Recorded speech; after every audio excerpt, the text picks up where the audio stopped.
If you're tired of losing track of when your tasks should really start in Asana, this tutorial is for you. Today, I'll show you exactly how to add start dates to your tasks in Asana using two different simple methods. By the end, you'll be able to organize your work with confidence, track deadlines more accurately, and stay ahead of your schedule. Let's dive right in. First, I want to show you the easiest way to add a start date to a specific task. Head into your Asana account and find the task you want to edit. Once you open it up, you'll notice the classic due date field. Click on that. This opens up the calendar tool, a familiar sight if you've used Asana for deadlines before. Now here's the trick. Right at the top of this calendar window, you'll see an option for a start date and at another for the due date. The start date is always the first option, usually on the left, and the due date sits on the right.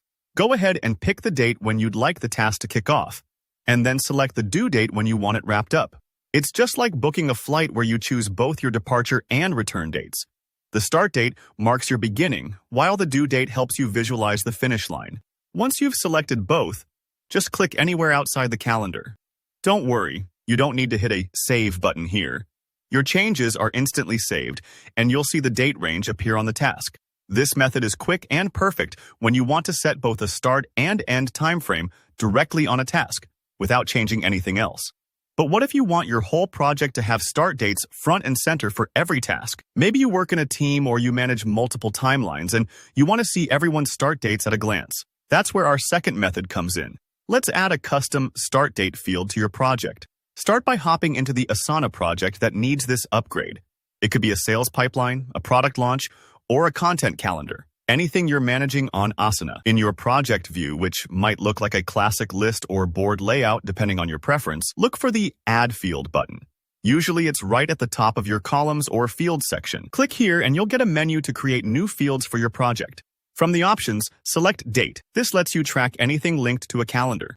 Give your new field a simple descriptive name like Start Date. Naming is important because it keeps your workspace intuitive, especially if others are collaborating with you. Once you've created the Start Date column, you can click directly into it for any task, just like you would fill in a spreadsheet.